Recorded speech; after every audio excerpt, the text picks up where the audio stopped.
lingkungan di dunia maupun di akhirat. Oleh karena itu, bersediakah saudara mengucapkan sumpah menurut agama dan keyakinan saudara? Bagi yang beragama Islam, kata-kata saya tidaklah saya bersumpah. Bagi yang beragama Kristen, ikuti kata-kata saya, demi Tuhan saya berjanji. Demi Tuhan saya berjanji Bahwa saya selaku pejabat kepolisian negara Republik Indonesia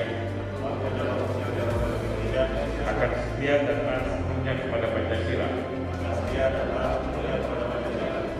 Undang-Undang Dasar Negara Republik Indonesia tahun 1945, dan negara